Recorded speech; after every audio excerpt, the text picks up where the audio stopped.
everybody, and thank you so much for coming. We really, really appreciate it. My name is Ramesh. I'm a friend of Wayne's. We know each other from theater and film and acting, and we've done a lot of stuff together. And I'm going to try to keep it together because it's a little bit of an emotional day, but I'm going to do my best. So, first of all, thank you for coming. Condolences to family and friends. We really appreciate your attendance here. What we're going to do is I'm going to speak a little bit, and then we're going to open up the floor up. Anybody who wants to come in and tell a funny story, say something about Wayne, something that you feel is important, please feel free. That's why we're here. We're here to celebrate Wayne. We're here to celebrate his family. We're here to remember him. So, as I said, I know Wayne from acting probably for 20 years now. We've done theater together. We've done short films together. We just shot a film together recently, and we always had a good time. And the way I remember Wayne is a guy with a camera. That's how I remember, because every time I saw him, every time we got together, a lot of it was a guy with a camera. And he would come and we would talk about what we were going to do. We were going to talk about the scene and so many different things. We're rehearsing on a rooftop in Manhattan one time in the East Village. The sun is blazing down on us, the rooftop is silver, we're sweating, and it was just a great time. And another time we're doing a theater show to the point where, every night we're seeing each other, every night we're rehearsing, every night we're coming home at midnight, always a smile on our face. And that was such a joyous time, so I'm really glad that I had the opportunity to share that with him. And I could go on and on with a lot of stories, but I'm just gonna tell you one. So Wayne had a series, and you can see it up here, it's I'm Sorry, Melissa. And I don't know if anybody's seen it. I think there's some people here who were in it.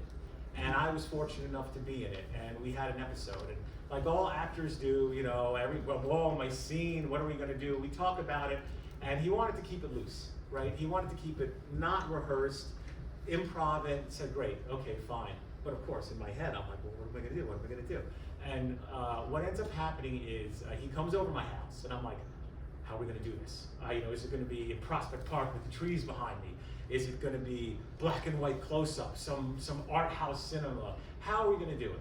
He comes over to my house, he looks at me, we kind of putz around, he's like, all right, let's go in the bathroom. Okay, I'm like, okay, so we go into the bathroom, right? Now my bathroom is about 3 feet by 3 feet. I can barely fit in my bathroom. And we go in there, and he tells me a little bit about the scene, and I'm listening, and then he's like, okay, we're about to do, he's like, okay, now I want you to start cleaning the toilet. And I'm like, okay, and in my mind, I'm like, what does this guy really think of me, right? But, we do that, and I'm on my knees cleaning a toilet, and he's like whispering, do this, do that. And at one point, he's standing on the tub. I won't forget this. He's standing on the tub, he's grabbing the shower curtain, guy with a camera. Oh. And he's got the camera right there, and he's filming from the top. And then he steps outside, he's filming this way.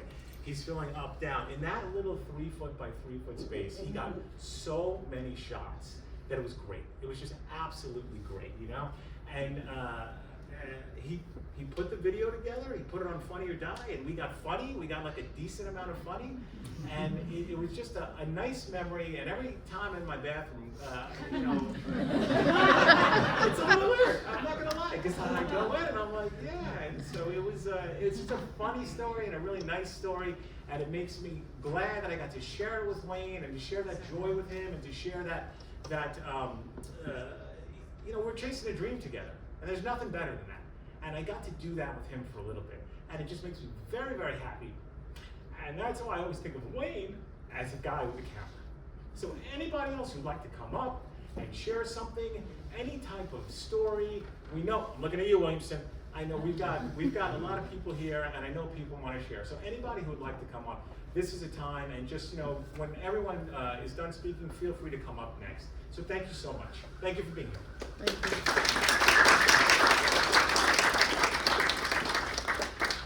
A lot of notes. I don't know how much time you have.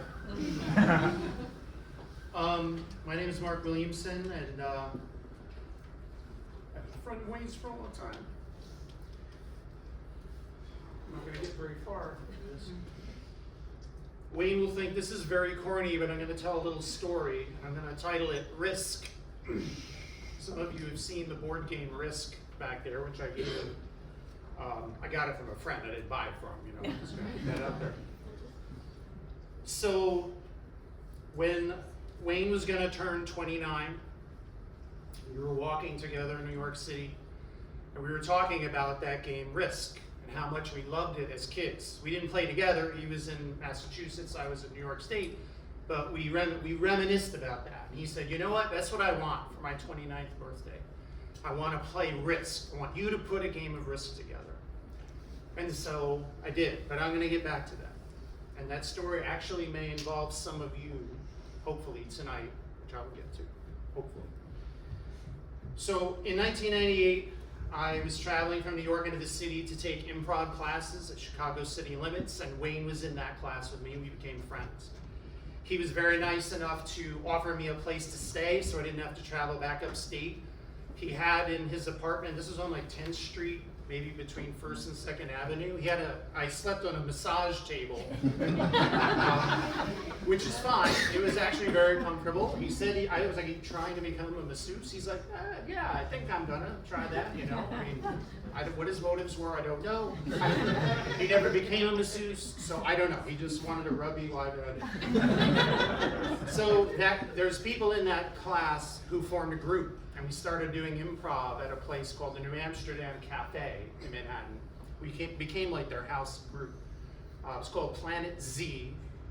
We were called Plan B, but the MC mispronounced our name and called us Planet Z, and Wayne was like, wait, what? Is that us? So I'm like, yes, it is us. So that we actually kept that name. And our tagline was, you'll laugh your Asimov. Oh, nice. Which is from one of our members, Flavio Romeo, who wanted to be here. And yes, that's his real name, Flavio Romeo. He sends his regards. So anyway, that experience with Wayne transformed over time. Well, part of this is there's a thread. You said we were chasing dreams in New York, and we were. There is a thread as I was writing these notes that Wayne wanted something, we all wanted something, and whether we attained the thing we want, did we have fun along the way, can be something to think about. That group we were in, we did perform at the Upright Citizen Brigade's Del Close Improv Festival, which was 3 days of constant 24-hour improv. Well, 24 hours of improv a whole weekend. They happened to have open slots. I think we were on at like 3 a.m., but we performed and we did a good job. But Wayne had a history of successes, which I want to share with you because a lot of you don't know, and Danielle asked, could you share some of this life? And Ramesh did a great job of that.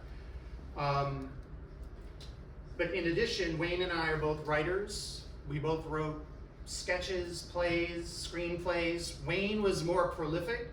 Wayne, again, chasing the dream. He had a phase where every weekend he wrote another screenplay. And he would give them to me to read and tell them if it was any good. And I was impressed by that. And I was like, oh, this thing's about mobsters. And I'd read it and I'd be like, all right, it's good rough draft. There's a little more, maybe I'd work on it. And he was like, no good? All right, here's another one. I think he wanted the home run. So is it a home run or no? If not, I'm going back to the drawing board. So he was persistent. He risked. So I was very glad to share all the writing with him. He had a play that was in a festival. I don't remember the name for the life of me, but we worked very hard on it, writing, trying to get it ready.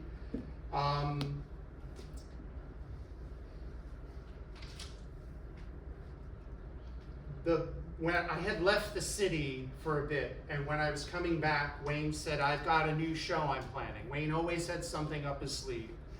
And he said it was a live show called What Men Talk About While Women Make Them Wait, which on its own sold a lot of tickets just by the title. And we have there's a cast member here, one, Mike. I was never in the stage show, I was only in the film. He was in it. So anyway, we did a live 1 hour improvised show. Wayne was in it with us. we would take a suggestion from the audience of where men could be waiting for women, and we got a lot. Apparently we wait for women a lot.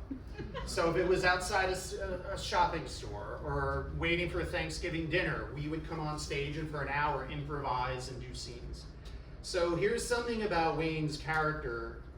In that show, it was a funny show, successful. We did it in different places. Wayne had a propensity to laugh during the show, which as the performers you try not to do, but Wayne couldn't help it. So I remember being on stage with him, and I don't know for the life of me what I said, and I just saw him looking at me, and he started collapsing inside, trying not to laugh, until bam, it came out. And I was in character. I'm like, Wayne, this is, I don't know what his character's name was, but I'm like, there's no laughing matter. So to Wayne's credit, what he did was, he said to us, I'm pulling myself out of the show. He said, I can't be laughing. He was like the Jimmy Fallon of improv, which he used to laugh at his Saturday Night Live sketches. So for everyone chasing a dream in New York who wants to be the star or to be out there, he pulled himself from his own show. There were 5 people in the cast, and he said, I'm replacing myself. And I thought that was very huge of him, and he did it for the good of the show. And the show was, we even performed that in the, it was the Midtown International Theater Festival. We got in that, and we did a great job with that show. Got to share it with a lot of people and make a lot of people laugh. The improv show was so successful, what we did was, he turned it into a movie. Again, Wayne is constantly risking, constantly trying. So I want to make a movie out of this. This is great. So more casts were brought in, and we improvised an outline that Wayne had written with my friend Hugh. And they took the video and wrote a script out of what we had improvised off their outline. Very creative. And then we shot the movie. A lot of fun. The women in that movie, we all had wives and girlfriends that were cast for that project, were so great together, had such chemistry and energy, that he said, I'm gonna make a live show out of them. And he did. So it became What Women Talk About. And that was hugely successful. We did shows, numerous shows around New York, different places. And that even got into the New York Fringe Festival. Made a lot of people laugh. And again, there was a moment I remember, I think it's valuable to share this because I think there's a lesson there, but I remember Wayne feeling a little low after the last show of the Fringe Festival because he was like hoping that this would lead to like an HBO deal, you know? He wanted, and I think people had been invited, he knew people in the business who he had talked to, and he was hoping to get it turned into something. And he was like, it's not becoming that. And I said, dude, you have made so many people happy with your work. There was a man who had come out crying and was from Germany. And he said, my mother just passed away. And I have been so sad. And I laughed from beginning to end of this show. And I needed this so much, thank you. And I told Wayne that. And I think he appreciated it. But it is tough sometimes when you're chasing those dreams. You have visions of what you want. But Wayne kept trying and trying. I'm sorry, Melissa was a project. He wanted me to be the star of that show, and I said, no, I think you should be the star of that show. I think you have, it's about a guy who cheats on his girlfriend. Stick with me here. Cheats on his girlfriend and apologizes with a video, and then shares other videos of people who've cheated in order to make his cheating not seem so bad. That might maybe work. And my character spent the whole time saying what a dumb plan that is. But he did a great job and submitted it. I think there was a TV festival that it was screened in, and I remember, again, all these great nights of being at these premieres and things, and it was all because of what Wayne did. And he kept throwing himself forward. There was a project called The Jets Curse, which some of you here may know or have been part of. I'm a suffering Jet fan. Any other suffering Jet fans here in the room? There we are. So I had told, I know there's other people want to talk. I don't want to go on forever, but I had told, I'm just again saying what Wayne keys in on in the world. I told him a joke I had about, you can come in if you guys want. Come on in. People are waiting because I'm talking, but someone wave them to come in, unless they're in the wrong spot. This isn't the Murphy affair, I'm sorry. Come on in. So I had told Wayne this crazy idea I had that the Jets are cursed. And why are the Jets cursed? Because they won the Super Bowl in 1969. They beat the city of Baltimore. In 69, the Mets won the World Series against who? Baltimore. So I said there has to have been a witch in Baltimore that put a curse on both those organizations.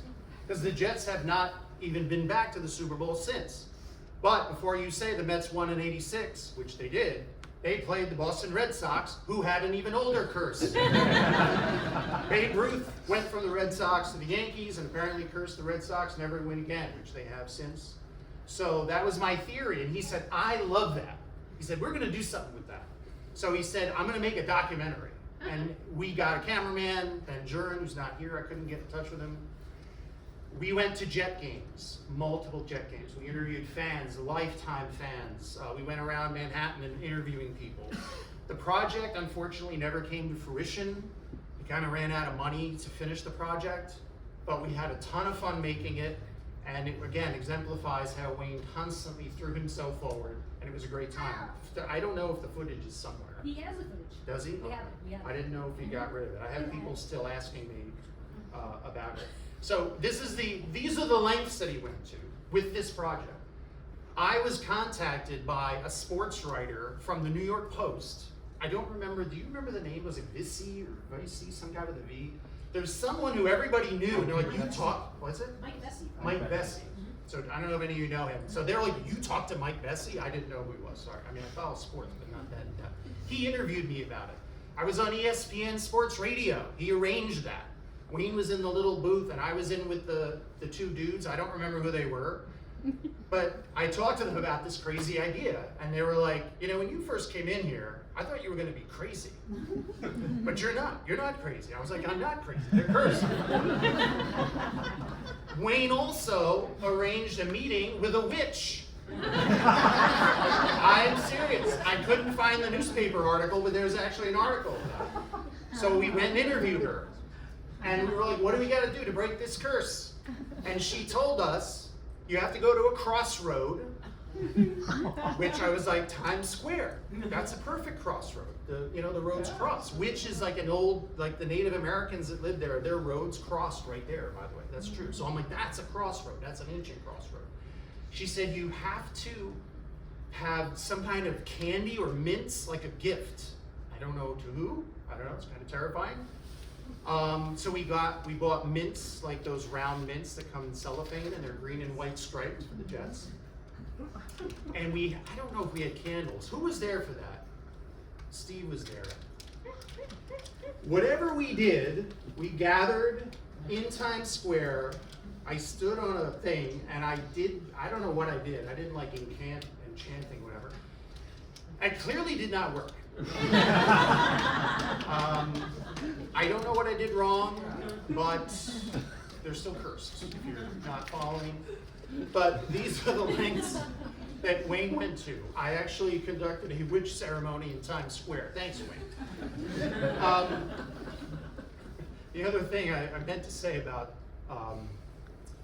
the What Men Talk About show, I thanked Wayne because he introduced me to a woman in a bar. And she had seen the movie. She's like, oh yeah, you saw the movie. He was James. And she's like, yeah, I know you. You cheated on your husband. I hate you. My character cheated on his wife. And I was like, gee, thanks, Wayne. So Wayne was always trying, always risking. And so what I will say is, and this is, I promised I'd get back to Risk. So I did organize a game of Risk for his 29th birthday. We had it in my apartment in Brooklyn. A few guys came over, a couple guys. We had a lot of fun. Risk, by the way, is a global conquest game. You gotta conquer the world, eliminate everybody else. We had a lot of fun, drank some beers. We did it every week because we had so much fun. Eventually it became bi-weekly. over time, that game energy that Wayne started with Risk has pursued and connected all the way to the present day.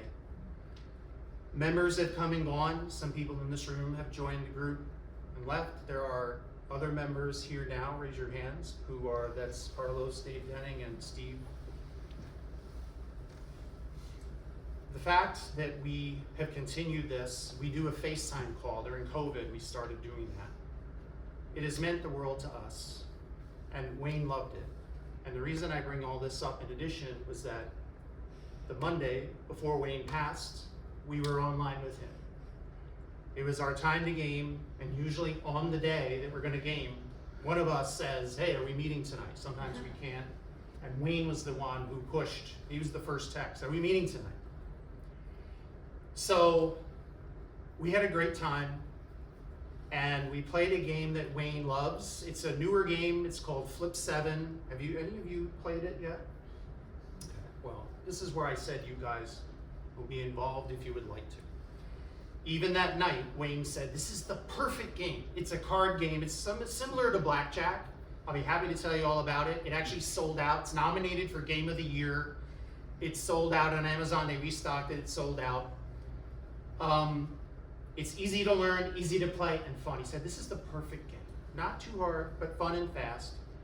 Wayne and I, in the last game, we played 5. He won one of the earlier ones. But the last game, it was down to me and him.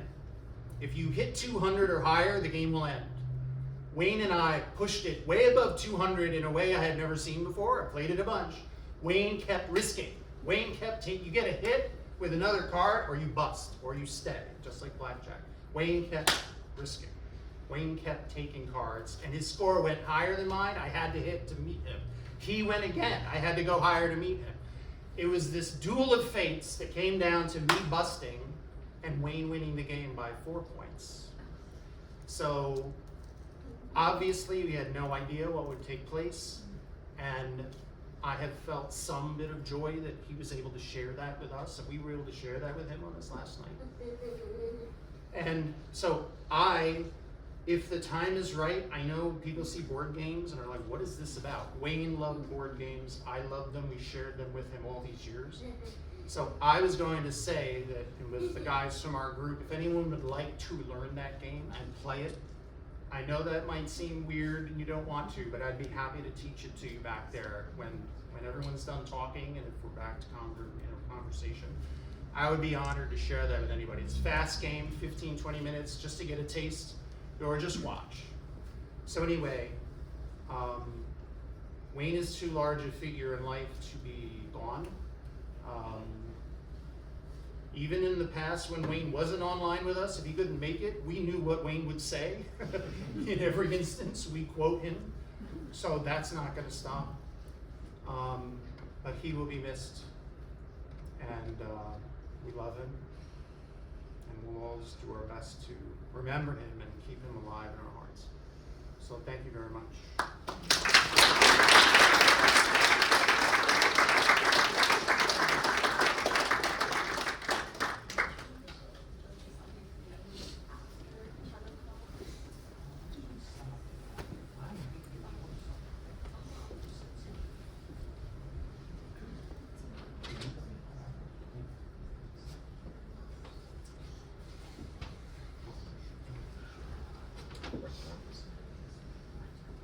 So before I start, actually, Mark, I was almost gonna do a show of hands of anybody else who knew about that massage table in Wayne.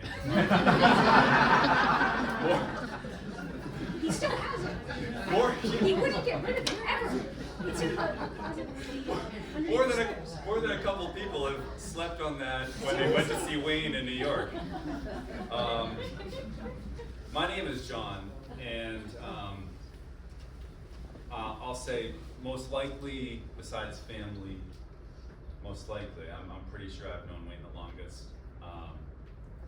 Certainly as he moved to New York and everything else, there was a different life that he started. But I'm going to start and share a little bit about the childhood Wayne, and I'm going to come back to this.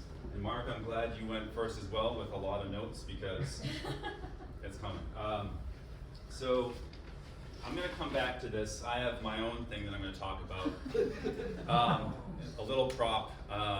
We're going to come back to this at the very end. And there's a reason for it, but just kind of keep this in your mind, and we'll, if I make it through to the end of this, I'll get there. So we're also getting older. Glasses need to come off. So let's see. I want to start off with the neighborhood. We grew up in the suburban Massachusetts neighborhood of Framingham, Massachusetts, and it was like that 70s, 80s neighborhood. There were a ton of kids. You know, Brian and his friends, me, my friends, my brother Rob, and all of his friends. They're always riding bikes like you see in those 80s shows. We're riding around the neighborhood. We were playing wiffle ball and football and street hockey. And we would ride our bikes down to the reservoir near our house, and it's a hot August, lazy afternoon like today, maybe, and we would ride down to that reservoir, and we would ride our bikes through the woods. We would make jumps. We would skip rocks, catch crayfish. Wayne was, and I'll come back to this too, Wayne had really good hand-eye coordination, and he could skip rocks better than the rest of us. He could catch crayfish better than the rest of us, and it was just a way to spend your summer afternoon. And those were the days. We would ride up from the reservoir some days, and we'd go up. There was a convenience store there that we'd go, and we would buy some snacks or whatever else. And I actually do have another prop here. Wayne liked getting Slim Jims. And he had a lighter. I don't know how old we were, but he had his own lighter. And the reason why he had the lighter is he would open the Slim Jim, and then he would heat it up a little bit. And then he'd take a bite, and then he'd heat it up a little more, and he'd take another bite. And that was foreshadowing all the barbecue. That's where that was going, but that started way back then.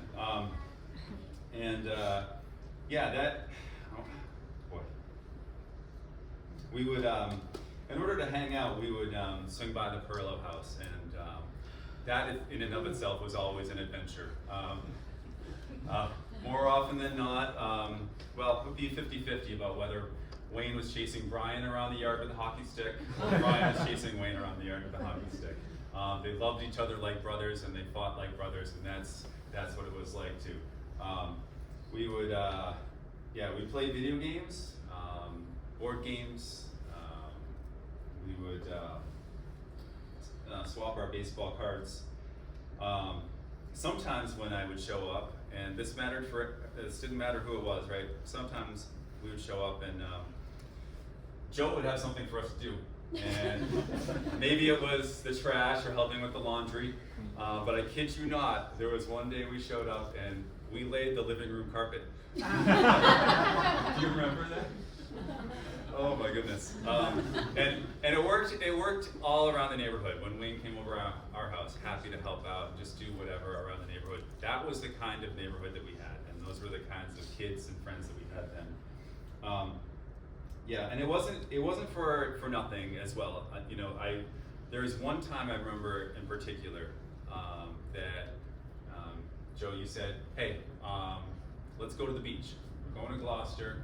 At the time, you were learning how to windsurf.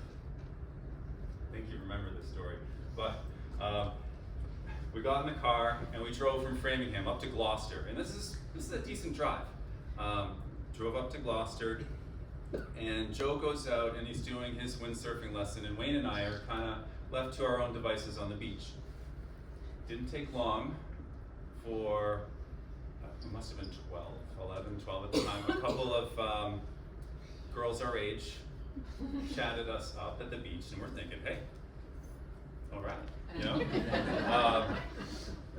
chatted us up, and we're talking for a little while, and just after a minute or two, it kind of came up, hey, you guys want to buy some ice cream? And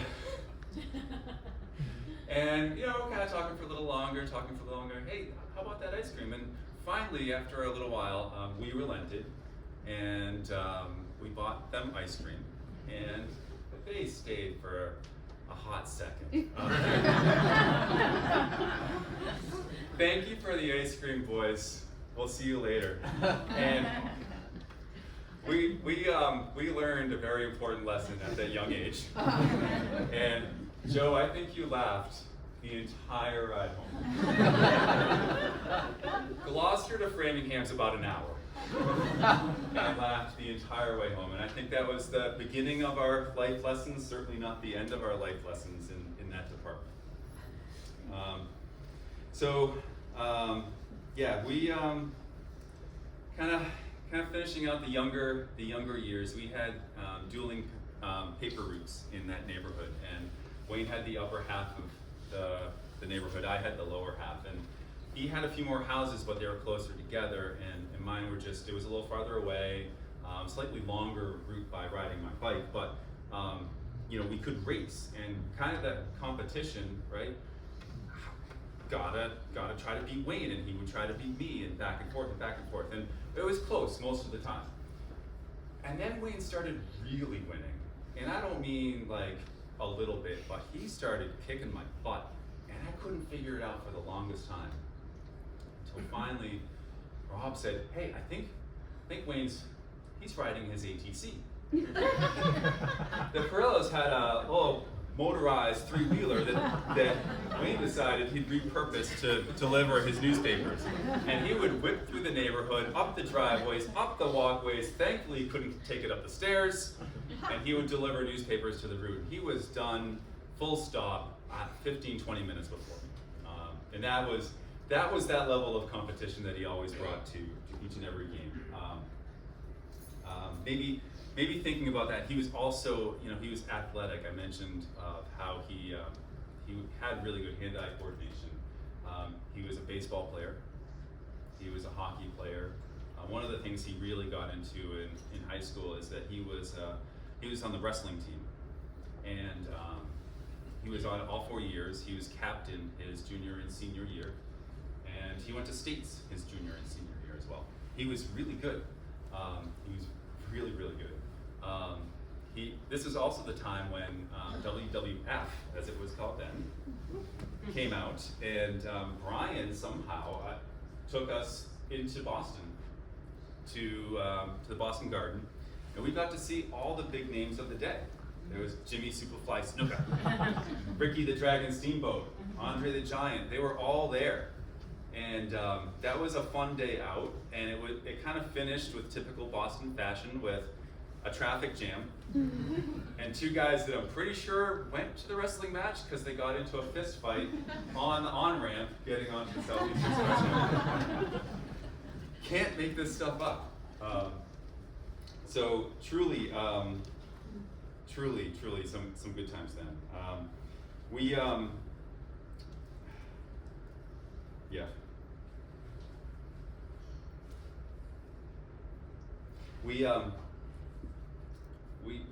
We loved that time in life together. We loved high school. We actually, when we went to school, we went to college together. I wasn't done with my friendship with Wayne. We were dorm mates. We were also roommates off campus. There's so many stories to tell of that time. I'm gonna kind of move along from that part. We had so many with Chris, one of our roommates as well. So many memories through those years of just hanging out on campus, doing the things you do in college, and always the good times hanging out together.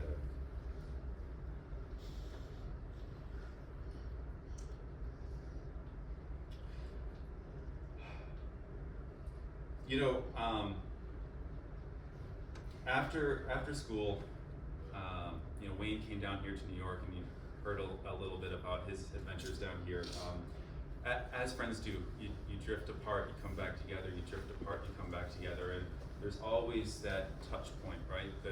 The little things didn't matter, right? It was the big things. You got in touch, and you could connect, and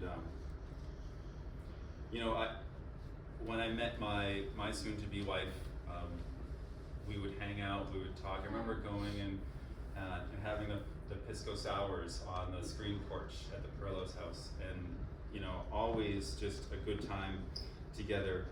Life started moving faster then, and before we knew it, we were married, we had kids, and we tried to stay in touch as best as we could. We would come down to see Wayne and Danielle, and they were the first ones up to welcome our firstborn, probably the first non-family to hold her. Yep, I remember going down to see Wayne, and of course always the board games, always the things. There was one moment where we tried to have a bunch of maybe 7, 8, 9-year-olds play a game of exploding kittens around their table.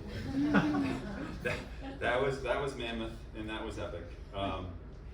Boy, and as things moved along, you know, we couldn't visit as much. Families keep you busy. We would text pictures of barbecue and maybe a pint here or there. But we were always in touch. And when my family needed Wayne, he was always there.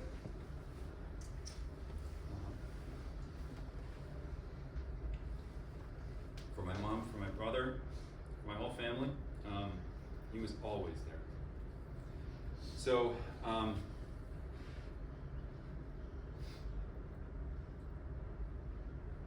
want to say this to everyone. I am not okay right now. And it's okay. It's okay to not be okay right now. Some days you'll be angry, some days you'll be sad, some days you'll think of what in the world was he wearing that day. And then someday that little piece will be there, right? That little piece will be there, but you'll be okay. I know that Wayne loved us with every fiber of his being. He loved being with us. He had the ability to make you feel like you were the only person in the room every single time. And I'm grateful for his friendship. I hope I earned his. And I want to take you back to my digger here. So the last part of this is, as you know, in my head, it was just the couple of us kids. Now, for this story to make sense, we were probably 4, I don't know, 5, but I thought we were just alone. But they were doing construction on our street where I was growing up, and I loved construction vehicles and everything else. What 4 or 5-year-old kid didn't? Of course. And I went down to see what was going on there in the street, and this was the truck I had the day I met Wayne. And we hung out that day, and and we've been friends ever since. This has a special place in my workshop. It's just up on a shelf, and it didn't really dawn on me until over the weekend when I was trying to think of what I would say about him. And I thought, this is downstairs, and so I thought I was going to bring this and show you. I will look at this now, and I will always remember that friendship. I will remember the day that we met, and I will be grateful. So, I love you, Wayne. I love you, PARILLOs. And thank you.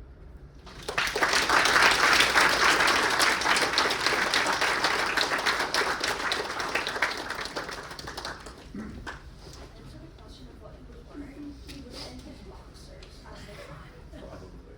Yeah, I found him and he was in his boxers.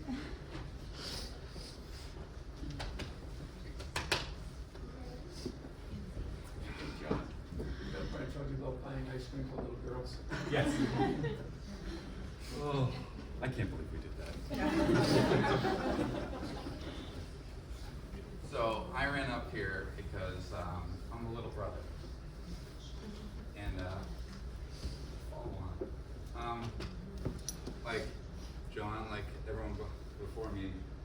made a list of the things that I wanted to say, the things I wanted to talk about, and it got really long.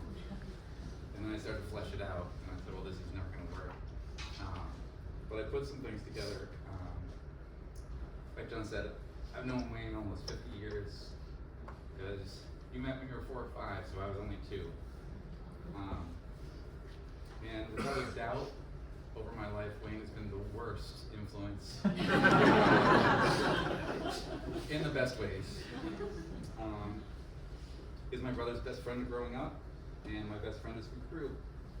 And Wayne helped me try new things, like wrestling, working at a movie theater, Bartles and James. He taught me to make no apologies for the things that I love.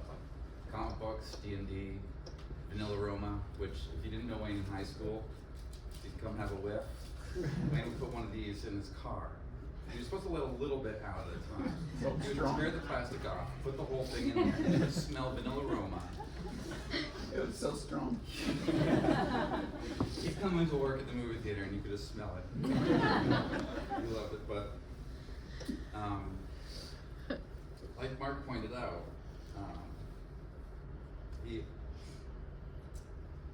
he knew how to take risks. He knew how to push himself and to push those around him. And he always knew how to seem to get away with things or have an angle or know something that other people didn't. And one of the things that I always look at is he got an internship at Marvel Comics, which, I mean, as a kid that loved comics, now he's alongside the artists and the writers who I've had sign my comic books. And he was there because he worked hard. That's what he wanted. And he showed me that that's what you can do. Because he did take risks. And my brother and Wayne were best friends first. And like a lot of friends, they were very alike in a lot of ways, and they were very different in others. And I'm glad that Mark brought this up because how they measured risk, probability, and consequences was one of the ways that they were different. And I can say with reasonable certainty that my brother desperately tried to veto a lot of the suggestions that Wayne made for me. When it came to simple things like his kids just climbing trees. Wayne was a neighborhood champ. He would climb to the top of any tree in the neighborhood, and I'd try to follow him, or I'd see what he did, and I'd try to do it later. And I'm lucky that I did not get seriously injured. Sledding, as you may remember, we'd go down the hills in the PARILLO's backyard, and we'd be going down so fast that at the bottom of the hill, when you get to the sidewalk, there's a little snowbank that the snow plows would put in there. Instead of bailing out or trying to stop, Wayne would convince us to just go and see how far we could get out into the street. Jump. And we all broke our butts. You don't think you can break your butt, you can break your butt. There was a train trestle, because we lived near a reservoir. And in between Route 9 and the Mass Pike was this reservoir. And along the Mass Pike ran this set of train tracks for the commuter rail. And Wayne convinced me to walk down those train tracks to the train trestle with a group of people and jump the 15 feet down into the water. Because it was cool to do. And he convinced me it was cool to do twice. I had written down paper with the ATC on here too. I won't talk about it, but I will say it annoyed the hell out of my dad. So it was excellent. It was just amazing. So I worked with Wayne at McDonald's, my first job. He got me a job at General Cinemas, a movie theater, but you needed an in to get a job there. And he was my in. And it was a cool job because you get free movie tickets, you get popcorn. There were cute girls that I never had any chance with, but they were forced to be around me because I worked there. And Wayne invited me into this amazing community of people who all loved him, because Wayne was just so cool. He got me started asleep. And when John and I came in earlier, to other people, I was telling him, Wayne was good at wrestling. He was very good. And if you've wrestled before, you know wrestlers, if he threw legs on you, you were done. That means if he got behind you and got his legs around your, like, forget about it. That picture back there shows him with a guy, and he looks like he's ripping his face off. But that was Wayne. He was dangerous, and I will never forget. Wayne wrestled at 119 pounds, senior year when he was a captain, and there was a thing called King of the Hill that we do at wrestling practices every once in a while, where the 103 pounders would wrestle, the winner would wrestle the 112 pounders. The winner of that, whoever it was, 119. When it got to Wayne, he'd win. And he'd beat everyone. He beat the heavyweight, 230 pound guys, but he'd throw legs and they were done. And he was annoying as hell. he had little, people would say it's cheating, little cheat moves to help get you to flatten out, but he was sneaky. He was a good wrestler. Joe, we talked earlier about we were driving the car, and black ice type crash. And long story short, I had to get some stitches in my forehead. It wasn't Wayne's fault, but Joe still told me that I'd have to sue Wayne. But Wayne introduced me to that. He introduced me to comic books, and so I thank him for the thousands of dollars I spent there. Dungeons and Dragons for the thousands of dollars, many hours that I spent there. I had my first drink ever with Wayne. It was a Bartles and James at Joe's house when he wasn't there. And one of the things I wrote was that we were roommates, and we also shared a room. So I don't know if there's anyone else in here, maybe Brian, that have shared a room with Wayne. I just wrote so much to unpack here. What do I share and what not to share? So I just wrote, we respected each other's occasional indiscretion. Wayne would type away on his Apple writing screenplays, technical writing docs for John Nelson, Uncle John, the professor at UMass that created the technical writing program, which Wayne got into web design and all that. He got me into the tech writing program. He introduced me to John Nelson, Professor Nelson, Uncle John. So another thing he introduced me to, that he brought me in on. Great professor, great group of people, great community. But Wayne would just be typing away in his own little world. He was prolific. He would just type for hours, like I didn't even exist. And he would sometimes forget I existed in the room when everyone was drinking and making bad decisions anyway. He was just always, he was always that presence in my life. And that was, from childhood up to 19 years of age. So the last thing I'll say is,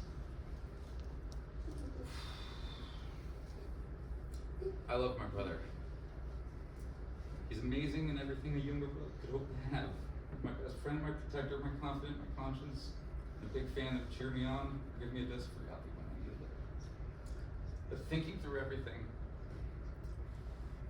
for the past week about Wayne, the role he's played in my life and what he's meant to me, leads me to the conclusion that I had another big brother. And Wayne was a younger brother too. And he must have learned from Brian a little of what to do and maybe a little of what not to do. But I think he took a little from Brian, a little from John, and then he added his own take, because he was just so cool. But the moment I heard he was gone, like many of you, I missed him. And every moment since then, I wanted to call him and tell him something that I had meaning to say, and I didn't. But those that know me and know what I've been through, my son passed away 8 years ago, and I still suffer difficulty with a brain injury, but I talk to Eddie every day. I know I'll talk to Wayne every day. But a few months back, we were texting, as friends do in this day and age. We just text, right? We don't always call each other. And I texted him that I was bummed out, it was a tough winter, I was stressed out, and instead of texting me from then on, he called me, which people don't do now. Because he said, you know, we can text back and forth for an hour. I could call you and we can talk about a lot more, catch up a lot more. So the distance never affected our friendship, even though we're far apart. Only how often we got to see each other, and the distance made it harder to stay in touch, but we did. And distance made it so our lives didn't intertwine the way they did throughout childhood and college. But he was always a big part of my life. And there's a greater distance now. And I don't know if there's anything after this, but I know that I'm going to talk to him every day. And I'm probably going to pick up his side of the conversation too and talk for him. Because my buddy Rick and I talked about it. He was funny, man. And he was funniest when he didn't realize he was being funny. So he was just being himself and saying things off the cuff and just being himself.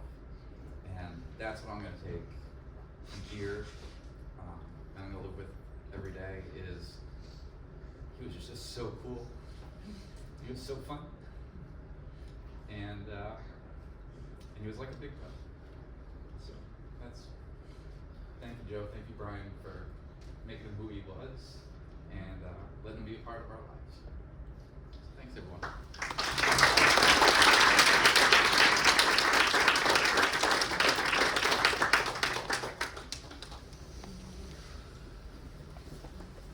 Oh, these tough acts to follow here. I'll cry a lot more than these guys. John has to take his glasses off. I have to put mine on. So I met Wayne when I was 14. I think 13 or 14, somewhere around there. I did not have a great time in middle school. It was very tough for me. I wasn't in a good place. I didn't have a very positive opinion of myself. And at the end of 8th grade for me, I reconnected with Rob. I'm gonna sound like this the whole time, so just get ready. And we bonded over fantasy novels and Dungeons and Dragons. Kind of a thread that would continue through my life. And I made a character with Rob in his bedroom for this D&D game, this neighborhood D&D game that was like, it was the in crowd, if you could get into this. It was Old Wood Road, and I was from a different neighborhood in Raymond, so it was like tough. It was like a nondescript fighter character. It was not too exciting. With a lump in my throat, so nervous, we walked down Old Wood Road for a D&D game. John was there, Rob was there, our friend Brendan, this guy Brian Woods, and then this guy whose house it was, Wayne.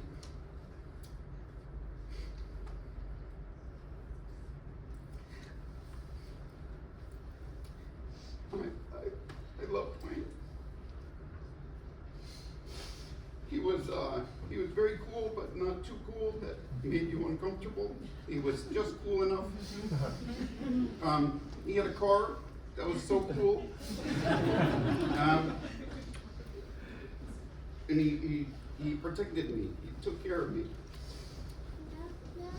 He made me feel cool about myself.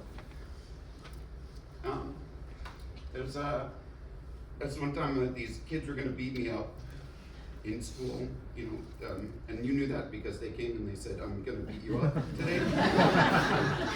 And I was very scared about it, so I told Wayne, and then I thought, you're just complaining to your friends, but I'm gonna get beat up. When I got off the bus, at my bus stop, the guys were not there, but Wayne was there with about 10 other people that he had gathered up, and they had brass knuckles and chain, and they were ready to kick some ass. But it was for me. It was for me. So like all these stories, it's he had this ability to make everybody feel like they were the only person.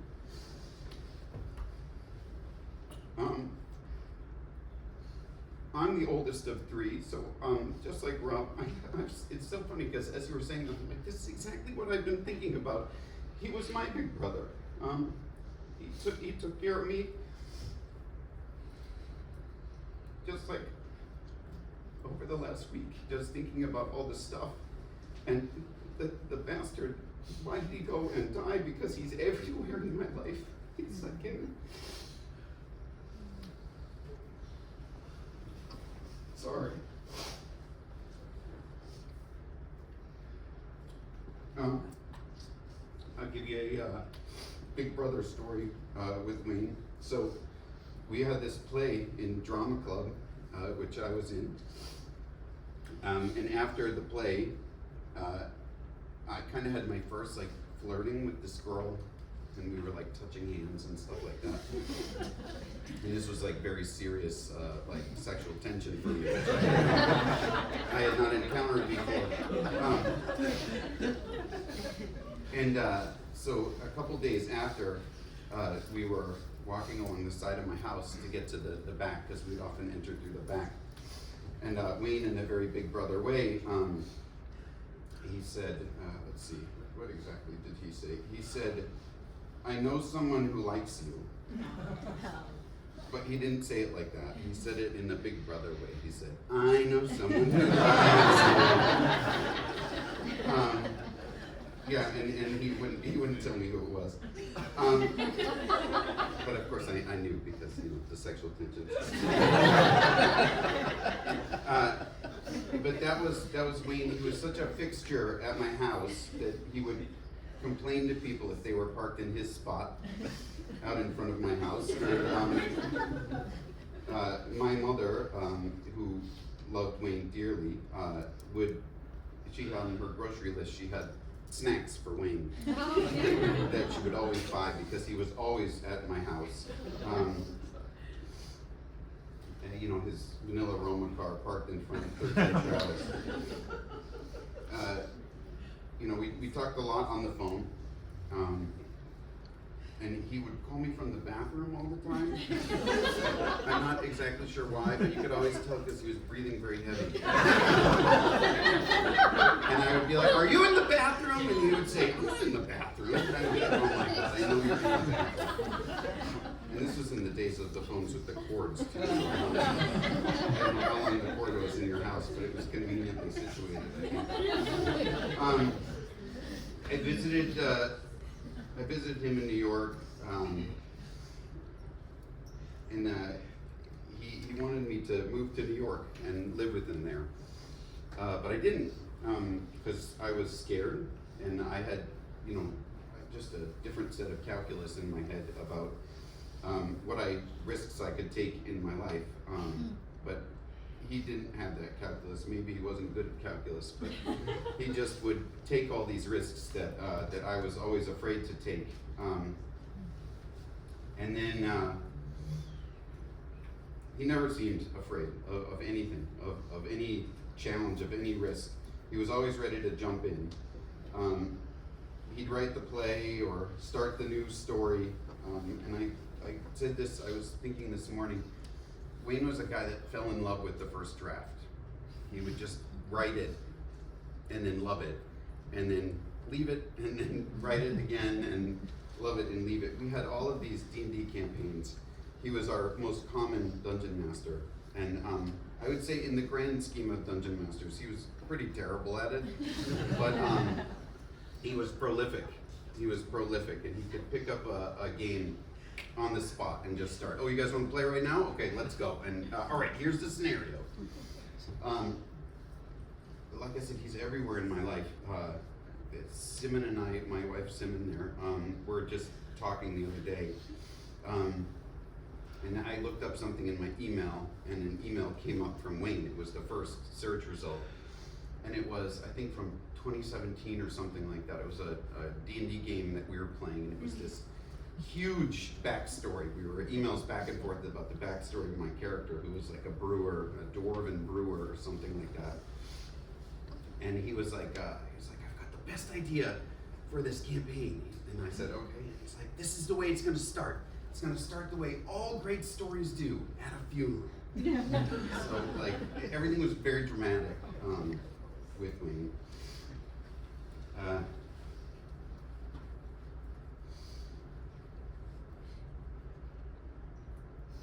have lots of other stories that I'll tell when you guys get a little older. I don't want to taint the memory of your dad. I had the same problem. Yeah, there's a lot of stories. I'm just like, I think I'll leave that one out. Wait a while.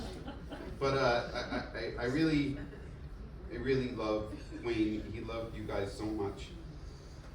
We talk about you all the time. He loved his friends. I really hope he knew how much we all loved him. I really hope he knew how much I loved him. But I'll miss my big brother.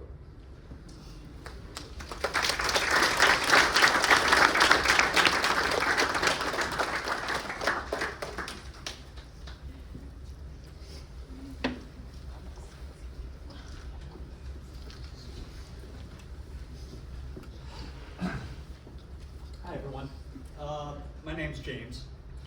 I knew Wayne from acting classes like Ramesh and some of you other people here. I'm no longer an actor. I like to say I'm a recovering actor. Now I'm a producer, and I've produced one of Wayne's shorts, and we've maintained a relationship for a very long time. And much like everyone else, I could share numerous stories. But I'd like to share with you the last time I saw Wayne, which was 3 weeks ago. I'd gone through some personal crisis, and the one thing that I think we all can agree with about Wayne is that if there was a problem, he would just bring me up. What's going on? Are you feeling okay? He would talk, whether it was on Facebook or by phone, like he was always there. And during one of my moments, I said, we're going through kind of a chaotic period in the world, and I got some whiskey at home, and it's an open invitation. If you want to come, please share. And he hit me on Facebook. He said that invitation's still good. I said, of course, absolutely. So he comes over, and I said, here's a collection of some really wonderful whiskey. So we're having a few drams, and we're talking about shows, and he then starts telling me about this idea for a musical. Now, I'm a producer, and I'm thinking, oh God, here it comes. Here comes the big pitch. This is gonna be the big show, right? So, no, I've got this idea. I said, well, what is it? He says, well, it takes place during the Little League World Series in this very conservative town. And this one team makes it to the World Series, and they have this young man, he's an all-star on the team. But he doesn't quite feel like himself. And as they get to the championship, he decides he's going to come out as trans. And of course, this is going to create a big uproar in this very conservative town. What do we do? Is this going to be accepting or not? And he had this whole idea. And he said, can I send you a treatment? I said, sure. I'm open. Let me take a look at it. And about 2 days later, he sends me this 2-page treatment. I'm looking at it, I'm going, wait a minute. This is good. No, I think this is something really good here. I said maybe I may change 1 or 2 things, and then he sends me the artwork. I said the artwork's really good. And this alludes to probably his comic book internship like that. And I was like, yeah, keep working on it. Let's see where this goes. Maybe this is something that we can, that we can move this thing forward. And then, much like the rest of you, I got an email last week and heard what happened. And, Wayne's not the first artist not to have all of his dreams come true and all of his creations made. He's not the first, and frankly, he won't be the last. We'll never get to see what this show could be, but from what he told me, I saw the show, and I heard the show, and I knew what the show was about, and so much of Wayne is in that show. It's about loving each other. It's about acceptance of each other. And that is something that I will always think of about Wayne. Not, of course, he was funny, and we went to Mets games. I mean, much like everyone else, I could probably come up with like 10 different stories of my history with Wayne. But if there's one memory that I want to pass on to everyone, and if there's one lesson from my experience to pass on, is that Wayne was a dreamer. And he dreamt of a world where we could all be accepted, where we could all love each other. And to me, I don't think there's a better gift that Wayne could have given us. Thank you.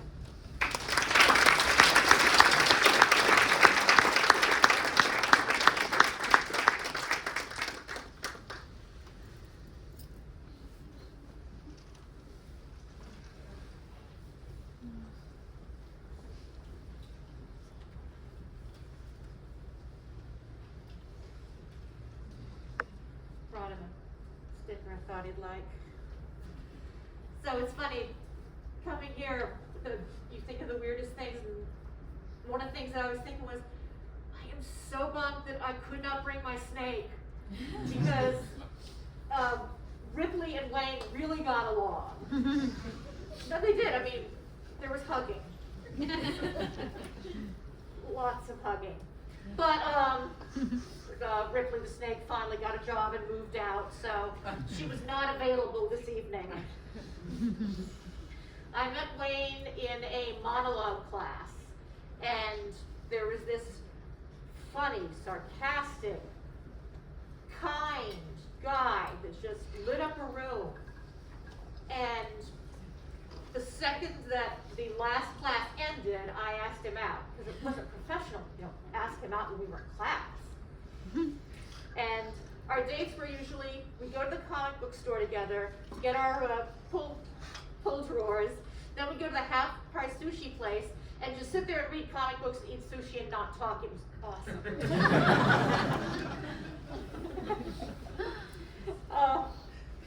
I remember, different memories of moments keep coming to me, like celebrating, well, first inventing and then celebrating the holiday of Penguanica. That's Hanukkah for people who really, really like penguins. I mean, I don't know if you ever saw him do the angry penguin walk and voice. It was very impressive.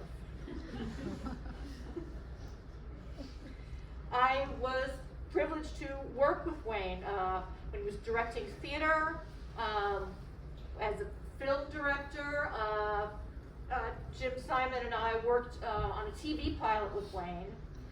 I remember him as a screenwriter because he used to let me look over his screenplays. And what I most remember is he was in his, special writing uniform, which was boxer shorts and a Santa hat. The Santa hat was apparently the most important part of it.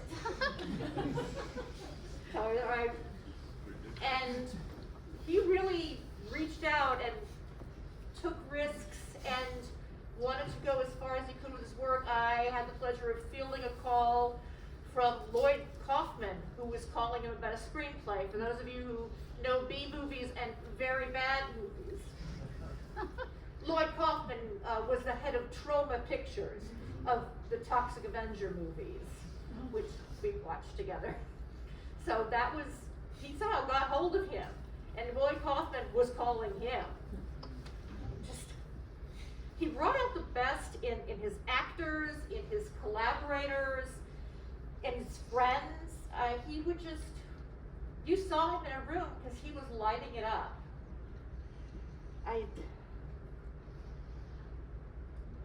I was trying to think of something like really, beautiful and meaningful that, sums him up. But I just kept remembering the night that one of my brothers was visiting, and I was going to introduce Wayne to my brother, and I was really worried that they wouldn't get along. And so we went out to dinner together. And by the end of the dinner, walking home, first Wayne and my brother were giving each other piggybacks down the street. And then there was this thing where they were pretending to be T-Rexes and chasing each other. And then, forgive me, by the time we walked close to home, they were both pretending to be monkeys and throwing imaginary poo at each other. Yeah, they got along.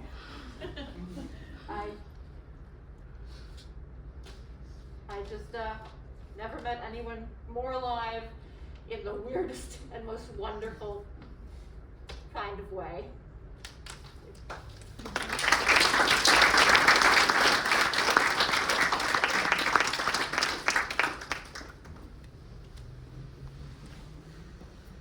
Is there anybody else who'd like to come up and say something? Anyone? It's perfectly fine to come up. It's okay if you don't want to come up. Sure. Okay, so I just want to share like a quick little thing about my father. I was with him the night before he passed, last Monday, and the last thing I ever heard him say was "I love you," and I'm pretty sure that was the last thing he ever said to anyone, and I just want to share that memory because it gave me some closure just knowing that his last words were about loving me. And I want all of you to take that as him also loving you.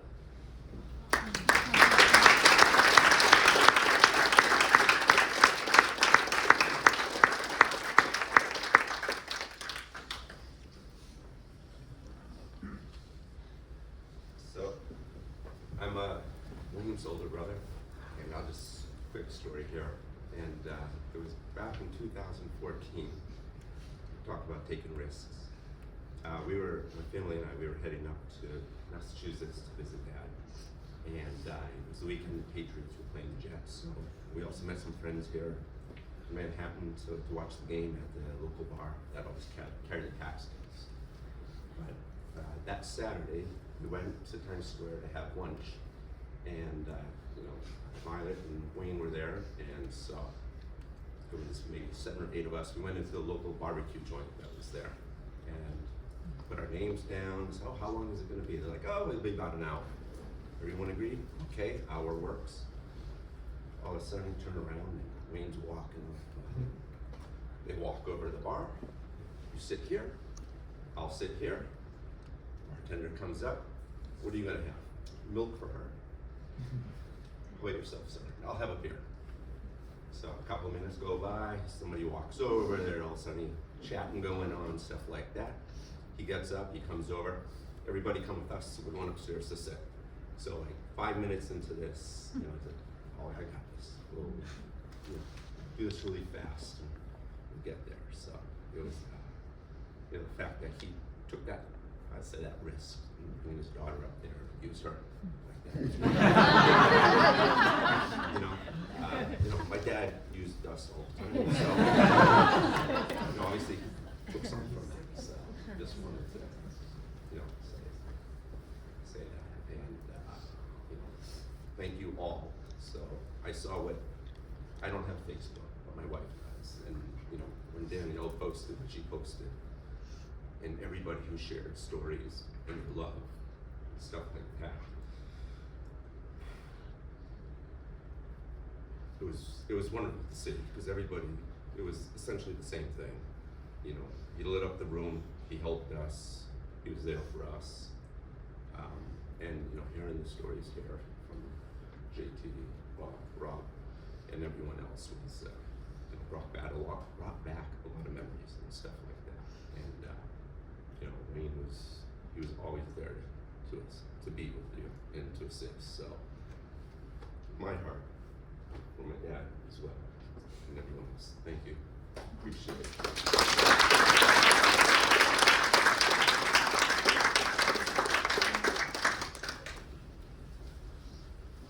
Mine is super quick because I don't know, yeah, so I have like a little kid with Down syndrome and she's like freaking out, she's super hungry. Super quick, but I knew Wayne from work. I think I'm the only person here from Bloomberg. And my husband's like, maybe you'll see someone else from work. I was like, no. Everybody else was like horrible. Wayne was like the okay.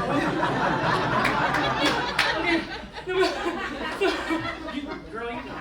No, they were like so bad. And he was like the sunshine. Like when I tell you, I would go in and I'd be like, good morning, everybody. And he like, it was like crickets, but he'd be like, hey. The only person.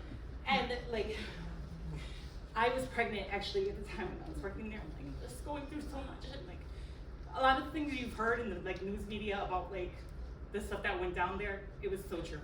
And I was like one of those people that signed like non-disclosure, so you didn't hear me say any of this.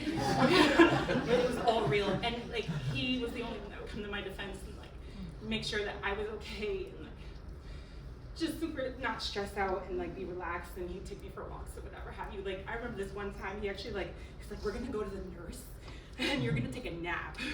And that was like a big deal for me. It was like a lot of you said big brother.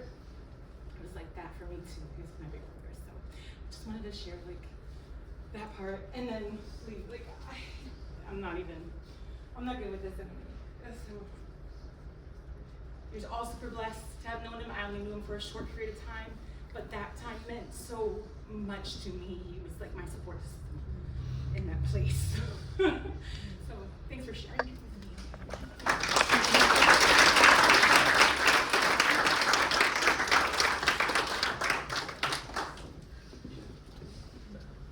You know, obviously, I was Wayne's father. A lot of you guys I know, a lot of you I don't. Stories you're hearing from everybody. With John here, telling him the first time, don't go buying ice cream for little girls. he took all his money, he spent it, you know. He took all the kids to the zoo. That's how long ago this was. Look, there were many facets to Wayne. Okay, you guys know parts of it. I know part of it. I can tell you other stories. I mean, I can't match half of the stories you guys know, but I'll just tell you one quick one because some of you know it. And I know, talking to John in the past, it was his father's favorite story. Wayne was halfway through college, and he decided to join the military. He was going to just drop out of school, and he actually went down. John's laughing. That was John's favorite, his father's favorite story. But I'll tell you, he literally went down. He takes the oath of to go in the military, you know, and takes the physical, everything. And he's all set to go. And then he comes to me. This is how I know Wayne. I mean, I bet you guys are all doing fabulous stuff, but I got the story as he decided, well, maybe this is not really a good idea to join the military. So I explained to Wayne, look, you know, I was in the military. I served in Vietnam. I said, Wayne, I said, look, I said, I don't know what you can do. I said, I only know that if you don't go, there's have to be some U.S. Marshals here, Charles, to take you away. So anyways, Wayne, he says to me, as Wayne always did when he had a problem that he didn't know how to solve, he says, would you take care of it, kind of thing. So I said, I said, Wayne, I said, I really don't know. I said, again, when I was in the military, you went to jail if you didn't go. And this is really true, this actually happened. We're outside and the phone rings, and this woman calls me from the Navy, and she said, hi, we'd like to continue with Wayne, because he had talked with both services down in the Navy. And I said, well, it's too late. He said, Wayne took the oath, he's going to go in the Army. And the woman says, no, it's a new law. She said, if you didn't show up, you didn't have to go. I said, wait a minute. I said, I thought you went to jail. She said, no, new law. So I said, thank you.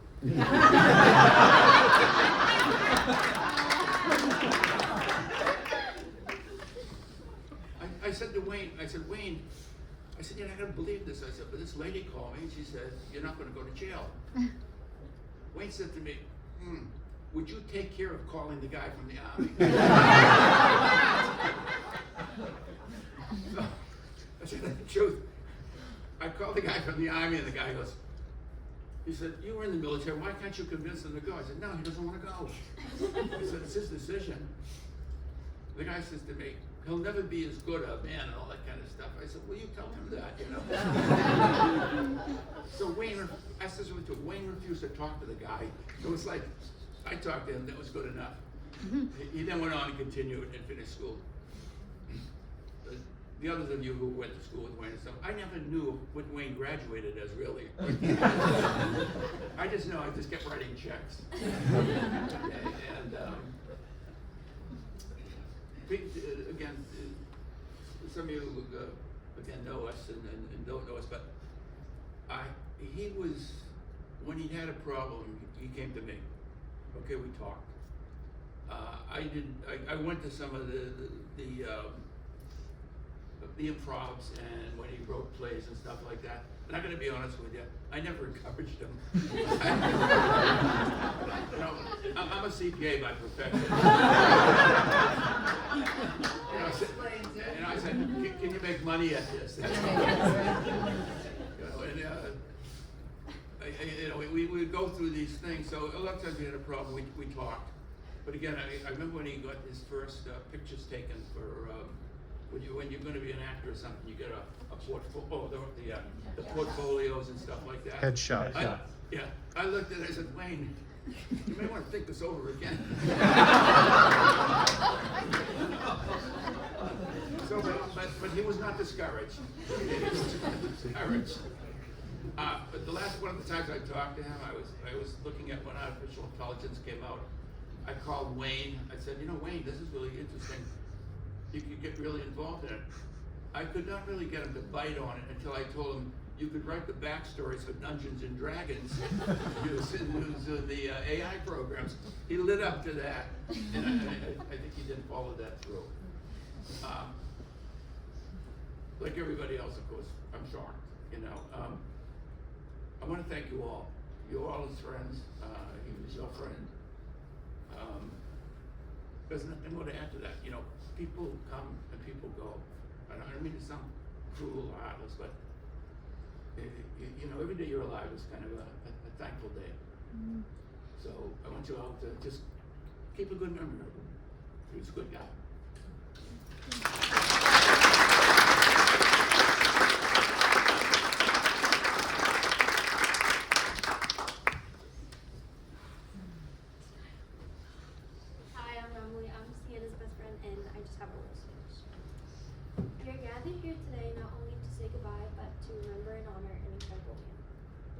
lighthearted presence. Anyone who knew Wayne knew that he was a kind person with a pure heart. Not only was he a great father to his own 2 kids, but also to me. I would have liked to consider Wayne as a second father. As someone who always made me feel welcome and never failed to make me laugh with some of his terrible, terrible dad jokes. The same person who blasted Anaconda in the car on the way to the Nets games and that always took us to get posted over bagels. But that's just the type of person he was. Someone who made you feel loved and someone you could laugh with. He was the epitome of a good dad and loved his kids more than anything. I feel sorry for anyone who never got to truly know him. While I will mourn the loss of such a remarkable man, I will forever be grateful I got to know and spend so much time around him. My heart goes out to anyone who knew him like I did. The impact he had on people will certainly never be forgotten. Thank you.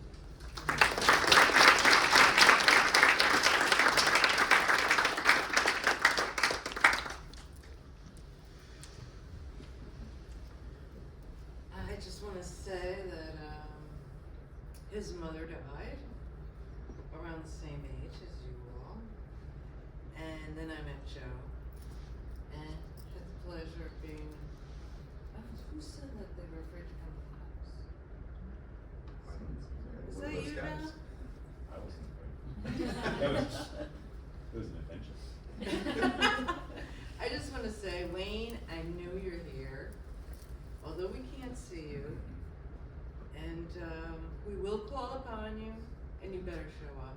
And it sounds like everyone here says you will, and yeah, we knew that about Wayne.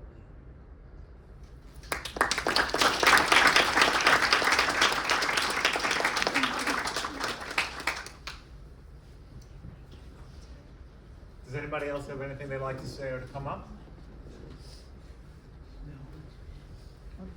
Hi everyone, I'm Danielle.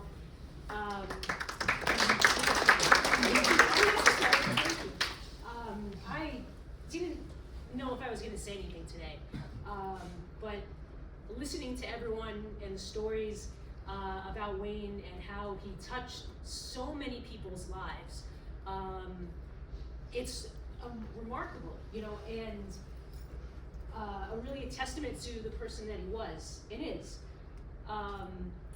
You know, for, you know, John and Rick and Rob talking about, you know, they're taking risks when he was a kid and you know, the big brother he was, and also picking up the phone instead of just texting. You know, I'm very guilty of that sometimes, you know, and he'd always be like, why don't you pick up the phone and call them? I'm like, I don't want to, and then I would, and I'd be like, yeah, you were right. And I guess I just want to say, listening to what everyone said, take risks, right? Like, life is too short. We don't know what's going to happen, right? We can have all these grand plans, and then God is going to change them. Whoever, it's going to change. It's going to throw you a curveball. So do what you want. Be happy. You know, like, take that trip. You know, try for that screenplay. Follow that dream. There's all these people who are going to tell you, like, oh, it won't work because of this, this, and that, right? Don't do that to yourself. You know, take that chance. Don't go with any regret. And I think that would be an amazing way to honor Wayne and the spirit, and have him live. And keep on telling stories about him, you know, and talk to each other about him and play board games. You know, that's what he would love. And, you know, for Sienna and Violet, he loved you so much, and I know you know that. And he just loved sharing things about when you were kids and what you're doing now.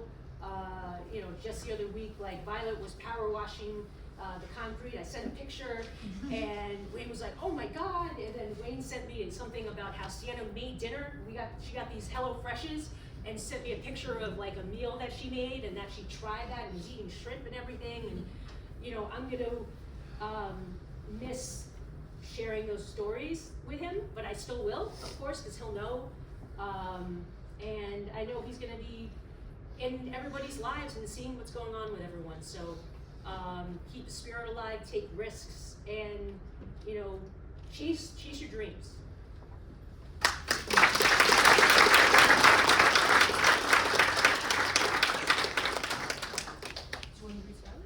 There's nothing I could say to top what everybody else said, so just thank you so much. Wait, there's one more. One more? Okay, So so you close it. You one close of it. Sienna's best friends, Skylar, right now, she's not here. She's over in Croatia. I gotta put on my glasses. She sent something to read. So Sienna spends, like, all her time with Skylar and other friends, but this is from Skylar right now from Croatia. I'm so glad to know so many people came out to honor the life of Wayne PARILLO. He truly was an amazing man. He was such a joy to be around, especially with all of his corny dad jokes and silly conversations we had. Wayne was not only my best friend's dad, he was my second dad. Wayne was the kind of man who you could talk to about anything with. He was the kind of man who would join along with car karaoke and lighten every room he was in. He made it feel as if I was a part of the family. It's so sad what has happened, but I know, just like you all, Wayne would forever be in our hearts. All of those car rides to school and other places are now precious memories that will stay with me forever. If I had 5 more minutes with him, I would ask him to tell me one more joke that I haven't heard yet. I am forever grateful to have been a part of Wayne's life, as I will always cherish the memories.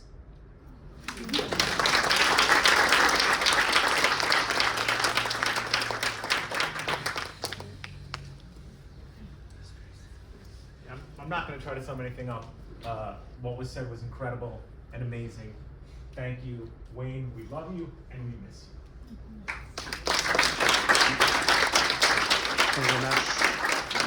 I'm gonna call them about if they have a.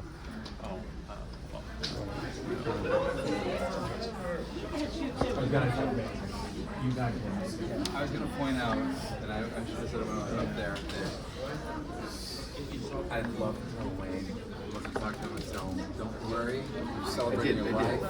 Everyone did, so we can sit there. They're smiling, and memories of you, we were in crazy shirts, and you would be like, I know. It's cool.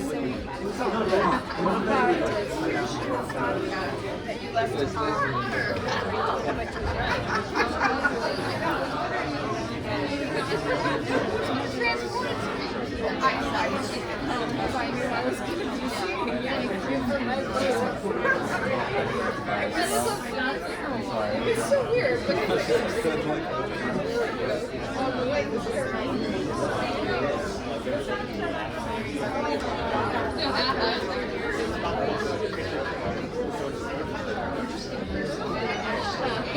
and I remember,